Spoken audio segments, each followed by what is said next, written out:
Welcome, YouTube subscribers. Before we get into it, make sure you like, subscribe to the channel. Since that's out of the way, his opponent, stayed at 5'10", 235 pounds. He has a winning record of 100 wins, 0 losses, 100 by the way of knockout. He hails from the East Coast, the YouTube streets. Heavyweight champion of the world, Eternal DMC. Boom! What's up, y'all? Before we get into the video clip. So a guy named Q Diamonds gets on the 050 panel and explains the situation that he was almost touched by Afrika Bambaataa. And that Hassan is not lying about what he's talking about with Bambaataa. So, with that being said, let's get into this video. That's one.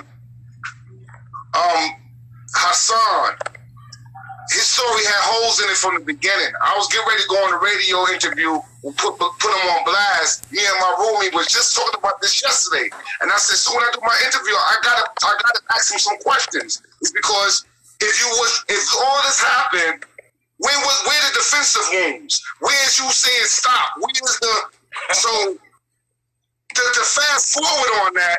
I'm getting ready to go on tour in respect to 05 and your whole movement. I'm gonna write a joint on him alone. That's gonna expose him. Salute.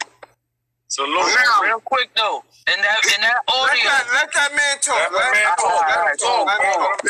talk. This is a true story that is coming from the horse's mouth. Bambaataa was living in the Parkchester, and I had a barbershop on the corner of White Plains and Gurlane. And I was getting in the music industry, and I was just starting. That's when we had cassettes and DATs, not the CD nonsense they got today. So Bam was helping me out getting my paperwork together with BMI and stuff like that. So one night he called me to the crib about 3 in the morning. And my wife said, baby, this might be it. I think you need to go on over there and see what the man's talking about. And when I got to his crib, soon the door opened, everything I love, I'm an ex-blood. I changed my whole life. I was shot in my face. My credibility, my face is here. Ain't no mask. I don't need no mask, none of that. You can check mine. I'm from the Star, Brooklyn. Well, you'll get it. So when I saw the little kids in tank tops, I didn't come in no more. I said, where Bam at? They said, yo, Bam in the back. So he came in the back and he said, yo, Q, come back here. So I didn't take everything to be connected to him. So when I get in the back, it's a bunch of dudes, industry dudes. I can tell that, he called me over for a reason. So when I get there and I started talking, he said, yo, Q, take off your shirt. Everything I love, I pause. It's because I said maybe they just trying to see if I'm marketable or whatever. So when I took off my shirt, the dude said, yeah, we can work with that. Everything I love, Bam pulls out a little purse and 2 of the little niggas come from the back and says, what you want from the store? And Bam says, Q, come here, let me touch your body. Everything I love, I said, I looked at the money and then I looked back behind me. Everything I love, I wanted to go back and my Brooklyn shit, excuse my language, and my Brooklyn, but I said, nah, I said, Bam, I'm gonna holler at you later, bro. I got to go. I went home and cried like a natural born baby. Why? Is because I check my stats, fam. I never knew that. So I'm taking the next morning. I'm taking my pictures I got with me and Bam down. So Bam come across the street with his little entourage, and I come out the store and I said, Bam, let me holler at you, my man. What make you think you could do that to me? You have any idea who I am? He says, yo. I said, go and get me $5,000 right now. No, right now. Not tomorrow, not next week. Some nigga said, yo, you don't want no problem with Zulu Nation. My man, now. Bam went and got 5 G's. He gave me the money. And then he said, we good? No, we not good. You gotta take me somewhere. He took me to the hip hop summit. And when we got to the hip hop summit, LL Cool J was the first nigga I saw. So I said, yo, LL, I'm really tired. Once I realized that was a mistake I made. It's because now, not only am I at a big event, I'm at a big event with a mook. So I says, you gotta separate yourself from this. So first person I dissed was LL. I called him out his face and I walked inside and Capadon and all them niggas started tucking soon when they saw me. Check the stats. So when they saw me, they said, yo, who the hell let you in here? I said, I'm with this nigga. So when Bam looked at me and he said, oh, and he saw them niggas hiding their chains, he was like, wow, yeah, you had no idea who I was. So when I get inside, the dude says, Lennox Lewis, I walked on him. I told that nigga, you can go outside and do 5 minutes. Because he was talking about he was the heavyweight champion of the world. Go check that. This happened in the Hip Hop Summit with this nigga Bam there. So when I leave, I said, okay, Bam, we good. Now, at not one time did I go on a national TV to say anything is because the nigga went and got that $5 grand. If he would have never went and did that, I would have never exploited myself for fame, and this is where I get tight with the nigga Hassan. It's because not only have you lied about that it happened, but you creeping fame and revenue from this. But credit him, Bam being and what he is what he is. But don't steer and get money off of a lie. If you're gonna get some money, get it off the truth. And this is what Q Diamond's about, and me being signed to Universal Records, AAMG. And that would explain my whole thing. And that's why I love your platform. I'm just getting ready to test this whole story. It's because if Hey, bro, pardon me real fast. I heard you. Yeah. I'm a sponge, bro. My question to you is, he took you on a date to a concert? No, he didn't take me to a date on a concert. When he took me was to the Hip Hop Summit, and then when I realized what I did, it was already made. So I said I gotta ride it out from there, which I disrespected everything in there. I wanna ask you something. What was y'all like y'all was people for him to take y'all, or what? Like I'm gonna be honest. I couldn't tell. I'm so fucked up. Master barber. Man, I gotta keep it real. There's a man coming up here talking about this, bro. Yeah. And I respect you for coming up here. What he's saying is, one mic. All right, one mic. I'm trying to understand. I'm trying to understand what he's saying. Let the man speak. I'm trying to understand. Did you and Hassan had like not a crazy, like y'all was cool, y'all knew each other? That's what you trying to explain. No, I don't know the man from Can of Paint, fam. So who you knew from a can of paint? Who did you know? I knew Bambaataa. That's all I know. So I want to ask you something. What type of dude Bambaataa was? What type of is it true what Hassan talking about, or was it just made up? Honestly, no, it's not made up. When the door opened up, the first impression I got was a negative one. It was young boys in tank tops, and everything I love in my heart, I wasn't gonna go in further. But then I thought about it. I said, this may not have nothing to do. It's 3 a.m. My man, 4 kids looking like they 12, 13 years old. I'm at that time, my age was 30-something, 33 maybe. Hit the Cash App, 050, China Brim. Hit the Cash App, Everything I say, I'm saying is true, bro. I'm not here for no fame. I'm not here for no money. I'm not here for none of that. Q Diamond's my name. Wait. First of all, I appreciate your support. I just have, it was just a question. You understand what I'm saying? I appreciate your support. However, I didn't say nothing the whole time. I was listening to everything everybody said. But what you said to me caught your attention, caught my attention.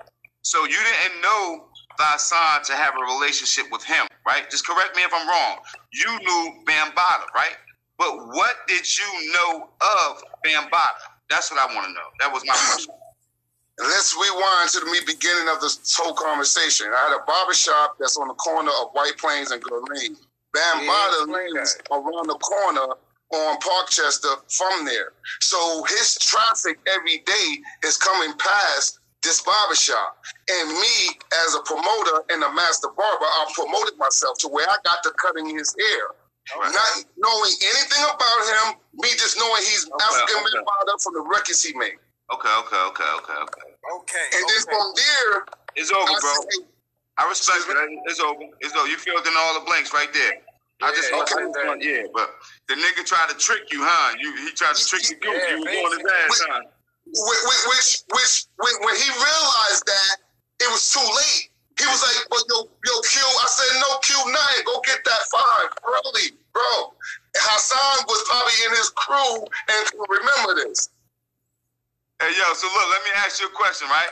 So if that nigga didn't go get that 5 back then, would you smoke his ass with that Me Too? Oh, right there on the corner, right on the corner of White Plains and Gurlane. I would have been going to jail for the rest of my life. That's right. That's right. I knew that. No, now watch this. Now watch this. Oh, just a few seconds ago, I was listening to y'all brothers, right. And I was like, you was like, yo, I can't see a man coming on TV saying that he was molested like that. I did. And watch this. I beg to differ. I respect that though. Hey, but listen, I want you to understand. I want you to understand that. Let him talk. Go ahead, brother. Bro, I got 10 kids. I got 5 girls and I got 5 boys. And on everything I love, bro, I was raped at 11 years old. And I fought for 2 weeks every day. Hassan's story was missing this. See, he was saying, oh, I was this at 13. No, let me tell you a story with a nigga being touched at 13 or 11. Nigga, I fought every day for 2 weeks until I escaped. And when I escaped, you know what I could do right now? I could fight very well. In my heart and in my soul for who I am as a man. You could be who you is. See, I could come onto a setting if a person is his preference. You have that right to have that preference. But once you cross the line and you come on this side, it's a totally different game now. If you pray for rain, you gotta look for that mud too. Straight up. Hey, yo, but listen, hear me out, bro. I did say that, right? And I stand behind that, right? However, I want you to understand, we just ain't on no bullshit. We have different point of views. Every situation is different. I heard what you said. I didn't say nothing. I respect your point of view and where you come from. When the question initially arose, I just couldn't see nowhere like somebody just coming at me like that. But you explained how the shit, but you know, I just had a different point of view with it. And I wait. You wanna hear some truth? We went on that date in the limo, and the whole time I'm in the limo, I says, you just messed up, Q. You just messed up. So you're gonna have to fix this. So I says, you know how I'm gonna start? I'm gonna be very LL. So when I got out the car, I said, yo, LL, I'm tired of seeing your bitch on TV. He said, yo, who? He said, yo, Bam, who this? And I walked away. Oh, wow. So when I got inside the joint, he saw Capadonna and all them tucking their chains. Genius. I grew up with Genius. See, what you're getting here is truth. You're not gonna get my story and be like, oh, hard body. Oh yeah, man, hoes all in his. No. Genius, we grew up together. All them tucking. They knew what my job was when I was a kid. So when Bam saw that, he said, oh, I said, yeah. But now I got to get away from him. So I called the dude who was the minister on Belly, on the movie Belly. When I went in on Lennox Lewis and I was trying to get him to go outside, he was like, yo, who's that guy? The dude said, Quality. He said, hey, Quality, could you come in for a second? Everything I love, man, that man is who he is. He just that whole thing. He called me down easy. He said, yo, bro, man, do you think, let me give you autographs for my kids. True story to y'all thing. I respect y'all forum, and I respect everything you're doing. That's why I'm on here. Hey, bro, pardon me, right. Hey, bro, before you go, right? I respect that. So the nigga was trying to line you up on some bullshit, and he ain't know you was with this shit. And he fucked around, and he thinking he got you, and you like, nah, nigga, you know what's up. Wait, when he came by the barbershop, that was the next day from the night before. So I said, yo, hold up. In my barbershop, I have mad mirrors. So I could see them from the side of the block as they coming down. I shut up the store, grabbed the thing. I said, yo, Bam, come in here. I'll let you, my man. When you went to talking, his man said, yo, you don't want nothing with Zulu Nation. What? I don't want what? My man, don't go get that 5,000 right now. Bam said, yo, Q, calm down. Yo, go get that 5,000. He went and got the 5 G's. I came back. He said, we good? I said, nah, we not good. You gotta plug me into something. Take me to an event. Level up, nigga. And that's why I played myself. But see, true story. If you're gonna tell it, you gotta tell it the truth. You know. I respect it, bro. Yeah, keep it 100. I respect. What's your name, homeboy? Let everybody know what's your name, where they can find you. You feel me? Now you part of the old 50 family, homie. I appreciate that. Let the people know. My name is Q Diamonds. Q Diamonds. I'm signed to Universal Records as we speak. I'm getting ready to go on tour in 5 states. I will hit y'all with my itinerary to where the states I'll be in. I'll be on billboards in Manhattan probably next week. My YouTube right now it's been here. Hard Body 2010. I got mad songs on there. I do normally do all my stuff live. I'm not with recording, but the brother Clear, I got a few things I've been talking with my roommate about, and he told me about y'all. This is how I got into it. It's because he was like, yo, Q, man. Like yesterday, I'm like, yo, this nigga Hassan is getting on my nerve. It's because you sit here and keep on talking about something was done to you. Where the charge? Where the SUV, nigga? Where the SCI? With crime scene? Why ain't nobody taking him to court? You took R. Kelly to court. You took all these people to court. Why he ain't online? And they was in a relationship with him. So you had to be. So now you getting this money, you getting this fame from off a lie. So that's why when my man told me about it, I want to do a few things, and he said, yo, listen to the form. I want to write a book because everything in my book is gonna be true.